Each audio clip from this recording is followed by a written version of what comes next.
사도신경으로 신앙 고백 드리겠습니다. 전능하사 천지를 만드신 하나님 아버지를 내가 믿사오며 그 외아들 우리 주 예수 그리스도를 믿사오니 이는 성령으로 잉태하사 동정녀 마리아에게 나시고 본데 빌라도에게 고난을 받으사 십자가에 못 박혀 죽으시고 장사한 지 사흘 만에 죽은 자 가운데서 다시 일어나시며 하늘에 오르사 전능하신 하나님 우편에 앉아 계시다가 저리로서 산자와 죽은 자를 심판하러 오시리라. 성령을 믿사오며 거룩한 공예와 성도가 서로 교통하는 것과 죄를 사하여 주시는 것과 몸이 다시 사는 것과 영원히 사는 것을 믿사옵나이다. 아멘. 찬송가 382장입니다.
성경 말씀 열왕기상 21장 1절에서 29절까지 말씀입니다.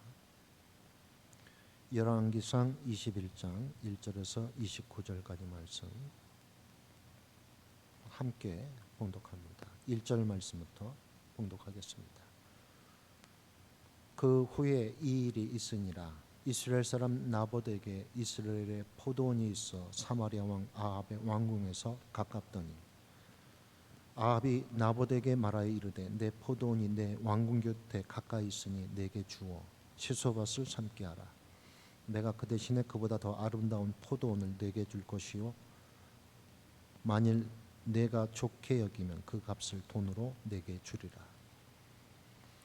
나봇이 아합에게 말하되 내 조상의 유산을 왕에게 주기를 여호와께서 금하실지로다 하니 이스라엘 사람 나봇이 아합에게 대답하여 이르기를 내 조상의 유산을 왕께 줄 수 없다 하므로 아합이 근심하고 답답하여 왕궁으로 돌아와 침상에 누워 얼굴을 돌리고 식사를 아니하니 그의 아내 이세벨이 그에게 나와 이르되 왕의 마음에 무엇을 근심하여 식사를 아니하나이까. 왕이 그에게 이르되 내가 이스라엘 사람 나봇에게 말하여 이르기를 내 포도원을 내게 주되 돈으로 바꾸거나 만일 내가 좋아하면 내가 그 대신에 포도원을 내게 주리라 한즉 그가 대답하기를 내가 내 포도원을 내게 주지 아니하겠노라 하기 때문이로다. 그의 아내 이세벨이 그에게 이르되 왕이 지금 이스라엘 나라를 다스리시나이까. 일어나 식사를 하시고 마음을 즐겁게 하소서.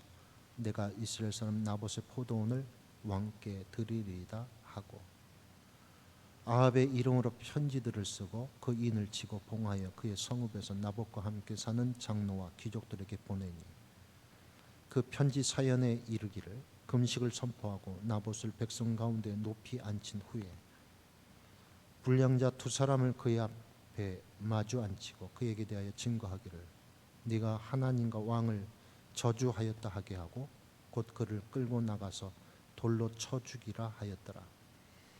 그의 성읍 사람 곧 그의 성읍에 사는 장로와 귀족들이 이세벨의 지시 곧 그가 자기들에게 보낸 편지에 쓴 대로 하여 금식을 선포하고 나봇을 백성 가운데 높이 앉히매 때 불량자 두 사람이 들어와 그의 앞에 앉고 백성 앞에서 나봇에게 대하여 증언하여 이르기를 나봇이 하나님과 왕을 저주하였다 하며 무리가 그를 성읍 밖으로 끌고 나가서 돌로 쳐 죽이고 이세벨에게 통보하기를 나봇이 돌에 맞아 죽었나이다 하니 이세벨이 나봇이 돌에 맞아 죽었다 함을 듣고 이세벨이 아합에게 이르되 일어나 그 이스라엘 사람 나봇이 돈으로 바꿔주기를 싫어하던 나봇의 포도원을 차지하소서.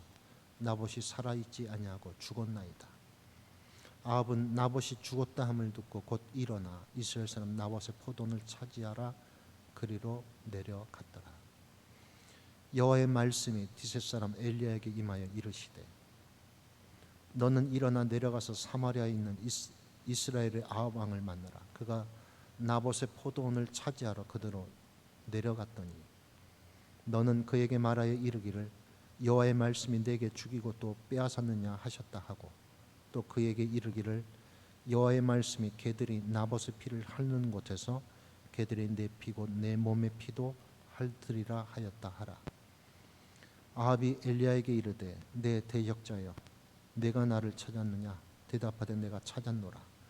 내가 내 자신을 팔아 여호와 보시기에 악을 행하였으므로 여호와의 말씀이 내가 재앙을 내려 너를 쓸어버리되 내게 속한 남자는 이스라엘 가운데 매인자나 노인자를 다 멸할 것이요 또 내 집이 느밧의 아들 여로보암의 집처럼 되게 하고 아히야의 아들 바하사의 집처럼 되게 하리니 이는 내가 나를 노하게 하고 이스라엘이 범죄하게 한 까닭이니라 하셨고 이세벨에게 대하여도 여호와께서 말씀하여 이르시되 개들이 이스라엘 성읍 곁에서 이세벨을 먹을지라.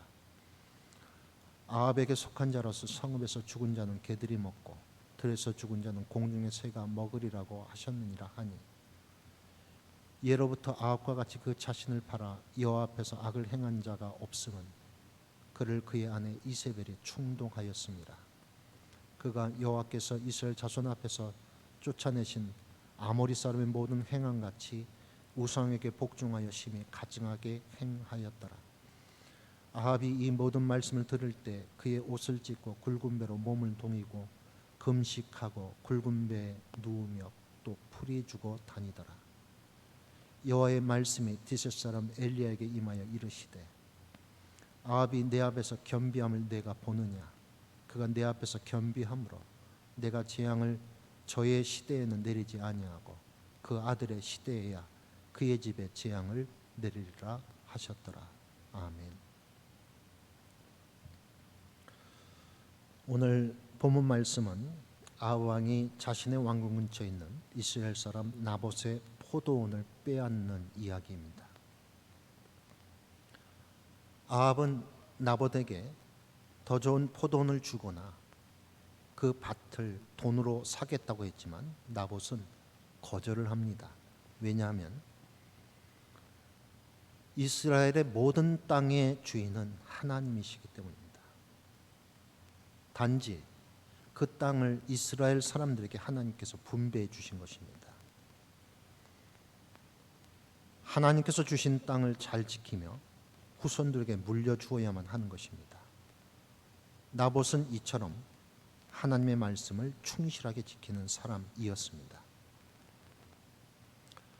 나봇의 대답을 들은 아합은 본문 4절을 보면 근심하고 답답하여 머리를 싸매고 자리에 누워 식사도 하지 않은 것이었습니다.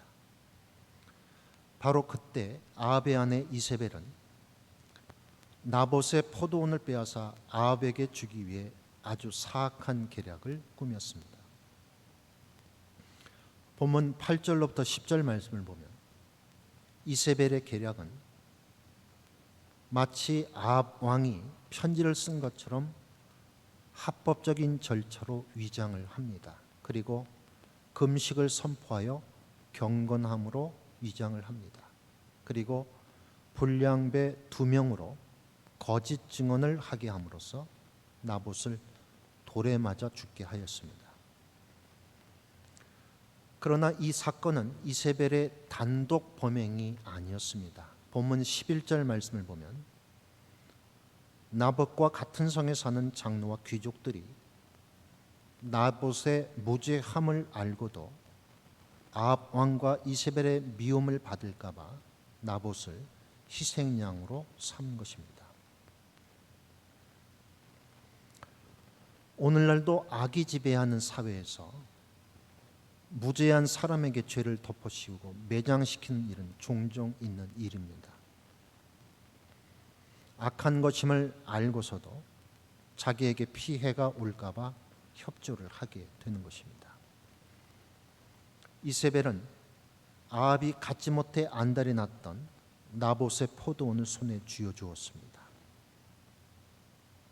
근심하고 답답하여 자리에 누워 있던 아합은 나봇이 죽었다는 소식을 듣고 곧 일어났다라고 오늘 본문 16절은 말씀합니다. 아합처럼 우리 인간은 다른 사람을 불행하게 해놓고서 얻은 재물을 놓고 매우 기뻐할 수 있는 존재라는 점입니다. 그러나 하나님은 이를 매우 싫어하십니다. 이 세상은 아합과 같은 악인이 나봇을 죽이고 포도원을 빼앗는 것처럼 불의가 지배하는 세상처럼 보여집니다. 그러나 하나님은 이를 다 지켜보고 계십니다. 때가 차면 하나님은 심은 대로 거두게 하시는 분이십니다. 그러기에 오늘 우리가 무엇을 뿌리며 살아가는지가 중요합니다. 우리가 무엇을 뿌리든지 하나님께서는 다 보시고 우리를 판단하시기 때문입니다. 나봇이 죽었다는 말을 듣고 아합이 나봇의 포도원을 차지하려고 내려갔을 때 하나님의 말씀이 엘리야에게 임했다라고 본문 17절은 말씀합니다. 하나님께서는 엘리야 선지자로 하여금 아합 왕을 만나 하나님의 말씀을 전하라고 하셨습니다. 나봇을 죽이고 포도원을 빼앗은 대가로 아합이 받아야 할 하나님의 재앙은 오늘 본문 21절부터 26절까지 이어집니다. 하나님께서는 아합뿐만 아니라 그 집안 전체를 멸하시고 그 아내 이세벨도 개들이 먹을 것이라고 말씀하셨습니다. 그렇다면 엘리야를 통하여 하나님의 재앙의 말씀을 들은 아합의 반응은 어떠했습니까? 오늘 본문 27절이 이렇게 말씀합니다. 아합이 이 모든 말씀을 들을 때 그의 옷을 찢고 굵은 배로 몸을 동이고 금식하고 굵은 배에 누우며 또 풀이 주고 다니더라. 하나님의 재앙의 말씀을 들은 아합 왕, 금방 사람이 달라진 것 같습니다. 엘리야 선지자와 아합은 서로 원수지간처럼 한 번도 좋은 말이 오고 간 적이 없습니다. 따라서 엘리야가 보기에 아합의 이 근심하는 행동은 어쩌면 가식적으로 보였을 것입니다. 엘리야는 아합에게 하나님의 재앙이 내려 그 죄값을 톡톡히 치르기를 바라고 있었습니다. 엘리야가 그러한 마음을 가지고 있었을 때 하나님의 말씀이 엘리야에게 다시 임합니다. 하나님께서는 엘리야에게 본문 29절에 보면 이렇게 말씀하십니다. 아합이 내 앞에서 겸비함을 내가 보느냐? 그가 내 앞에서 겸비함으로 내가 재앙을 저희 시대에는 내리지 아니하고 그 아들의 시대에야 그의 집에 재앙을 내리리라 하셨더라. 하나님께서는 엘리야에게 아합이 네 앞에서 겸비함을 내가 보느냐고 말씀하십니다. 이 말씀은 엘리야로 하여금 아합을 너무 가식적인 사람으로만 여기지 말라는 것입니다. 이것이 바로 우리 인간이 죄인을 보는 눈과 하나님이 죄인을 보시는 눈과 다른 점입니다. 사람들은 악독한 죄를 지은 죄인에게 너그럽지 못합니다. 비록 그가 반성하는 모습을 보여도 어서 빨리 그 죄값을 치르길 바랍니다.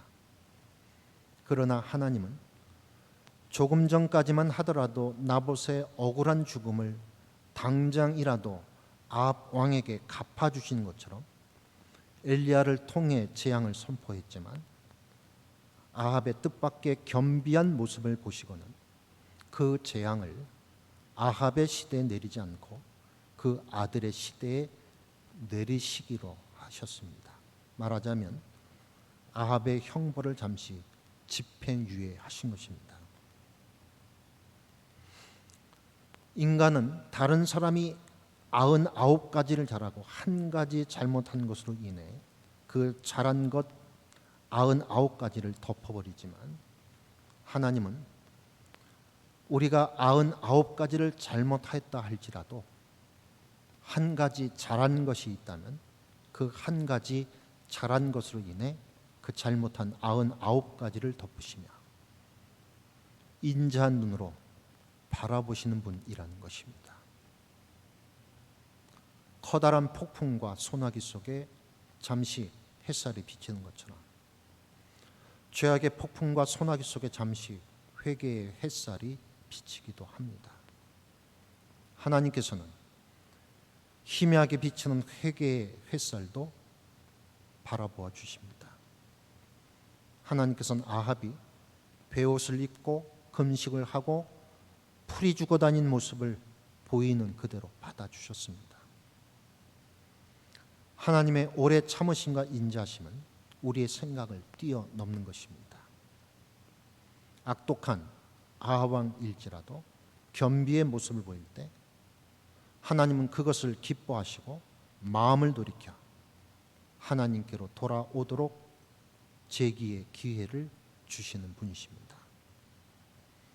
오늘 하루도 이러한 하나님의 오래 참으심, 인자하심을 바라보는 가운데 우리에게 주어진 이 하루의 시간을 주님 안에서 영원한 의미로 건져 올리며 살아가는 한날이 되기를 간절히 소망합니다. 하나님 아버지, 아합이 나봇의 포도원을 빼앗은 것처럼 우리도 다른 사람의 불행을 통해 이득을 얻는 삶을 살아오지 않았는지 되돌아봅니다. 하나님, 오늘 이 하루도 하나님의 오래 참으심과 인자하심을 바라보며 주님 안에서 영원한 의미로 건져 올리며 살아가는 한 날이 되게 하여 주옵소서. 예수님의 이름으로 기도드립니다. 아멘. 하늘에 계신 우리 아버지여, 이름이 거룩히 여김을 받으시오며 나라가 임하시오며 뜻이 하늘에서 이룬 것 같이 땅에서도 이루어지이다. 오늘날 우리에게 일용할 양식을 주시옵고 우리가 우리에게 죄진 자를 사하여 준 것 같이 우리의 죄를 사하여 주시옵고 우리를 시험에 들게 하지 마시옵고 다만 악에서 구하시옵소서. 나라와 권세와 영광이 아버지께 영원히 있사옵나이다. 아멘.